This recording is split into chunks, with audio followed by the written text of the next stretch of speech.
gente visitou ali o Hospital de Sangue, né?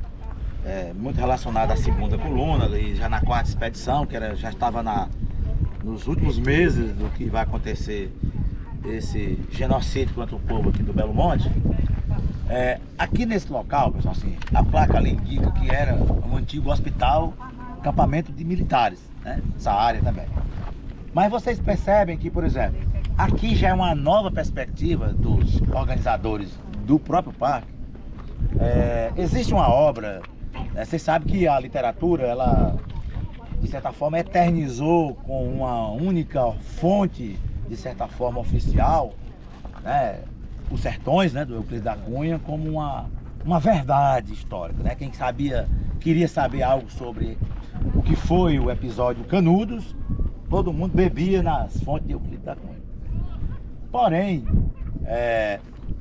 a partir dos anos 1947, um fotógrafo francês que morou em Salvador, Pierre Verger, junto com um jornalista que fazia reportagem para a revista Cruzeiro, chamado Odorito Tavares, eles vieram aqui no sertão, aqui onde foi esse cenário, e começaram a fotografar sobreviventes da segunda, pessoas que moravam na segunda Canudos, porque depois, até 1910, praticamente ninguém queria voltar, ainda assustado que tinha sido esse cenário da guerra. A partir de 10, muita gente voltou, alguns, né? E essas fotos aqui, a maioria são pessoas que foram moradores, né? Que são descendentes da primeira, mas que eram sobreviventes da segunda, moravam aqui, né? Personagens assim que foram fotografados, que eram vivos na época, pelo Pierre Verger fotografou, que escreveu um livro que é muito raro, não tem edição, chamado Canudos 50 anos depois. Você vai procurar em sebo, é uma raridade, você não encontra, porque é caríssimo. É raro encontrar. Essa obra do Odorito Tavares é a primeira obra que vai trazer uma compreensão histórica a partir dos personagens do lugar. Que, de certa forma, aquele que o Calazans, José Calazans, o maior pesquisador sobre o tema Canudos, José Calazans, que era uma pessoa de Sergipe, professor do campo do direito, que vai depois para a história em Salvador, vai chegar até ser vice-reitor, dedica 50 anos da sua vida a pesquisar sobre Belo Monte e Canudos. Começa a partir das histórias que ele escuta nas feiras de Aracaju e tal, né, dos repentistas, e ele vai vir muitos anos aqui. E é ele que vai começar a trazer essas informações, né? Ele chamava até que os sertões eram uma espécie de gaiola de ouro, ninguém tocava nos sertões, né? Quem que ia questionar uma obra como o Euclides da Cunha? Um homem do litoral, da história oficial, essa perspectiva sempre da história dominante, né? E esses painéis já é justamente uma contraposição a isso.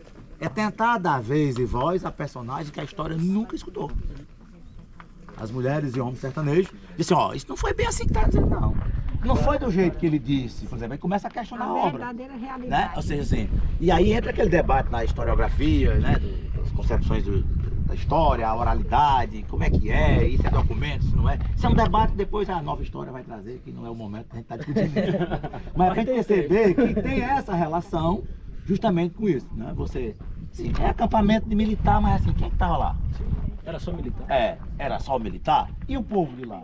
Como é que esse povo vivia? Né? Como é que eles sobreviveram? Porque eles foram se organizando no arraial que hoje está submerso às águas, mas foram retomando a sua vida, né? As novenas de Santo Antônio, que já era padroeiro da vida, da Fazenda Velha, né? Que vão retomando essa tradição do que foi esses personagens. E aí eles, né, vocês vão perceber, está um pouco apagado, o sol já destruiu bastante, mas dá para ver quem é que era Maria Avelina, né? E vai dizendo os personagens, o vaqueiro, o cara que estava lá, na segunda Canudos, na casinha dele lá chegando com o jumento, né? Aquele personagem lá no final, um dos maiores memorialistas que morreu há não tão muito tempo assim, né? O João de Regis, né? Que é ele que eternizou uma frase assim, Canudos, a guerra só aconteceu porque não foi possível ter uma conversa, só faltou uma conversa, um diálogo, né? Era um rezador popular. Era um contador de histórias, sobrevivente, ele teve os pais dele, foram levados para Salvador, depois, né, ele tem toda a trajetória dele. E pegaram de volta depois eles quando criança, porque havia muito isso aqui, né, pessoal? Depois da guerra, o exército, assim, veio socorrer. Aliás, o exército vai ser socorrido pelo Comitê Patriótico, que é da Sociedade de Salvador, que vai trazer estudante de medicina, de farmácia, pessoas para dar socorro aos soldados. Mas a calamidade, a miséria era tão grande que eles começaram a socorrer também os sertanejos. Né? Você chegava aqui, tem um livro do Alvin Alcardes, né, chamado Descrição de uma Viagem a Canudos, que é doloroso. Assim. Você vê os animais, os cachorros comendo os seres humanos. Porque não dava tempo de enterrar tudo, tocaram gasolina depois da guerra em todo mundo e o que sobrou, os animais comiam. Né? Teve até um fazendeiro aqui próximo, o Ângelo Reis, que veio socorrer e enterrar o que era possível.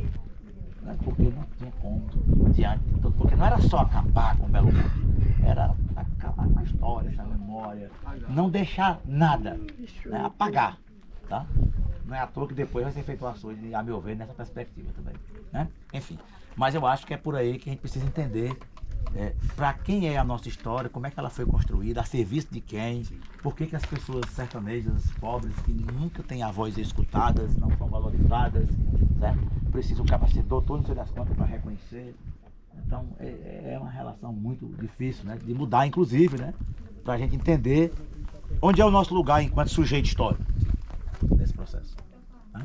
Então aqui é isso, vocês podem olhar, fotografar aí essas fotos e esses personagens que são da segunda Canudos. Depois de 1910, que sobreviveu essa Canudos até 1969, quando o açude foi construído, começou na década de 40, foi terminado nos anos 60, né?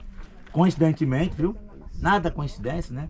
Ele é inaugurado 13 de março de 69, no dia que o conselheiro nasce, inaugura o Estado brasileiro, o açude do Cocorobó. Fizeram o açude, com 2 dias o açude encheu tudo, todo mundo para tirar tudo, não sei o que, a desespero, né? E infelizmente o apagamento se deu nesse processo. Né? E nunca o Estado brasileiro, até hoje, reconheceu isso como crime que ele cometeu contra o povo do sertão de Canudos do Belo Monte.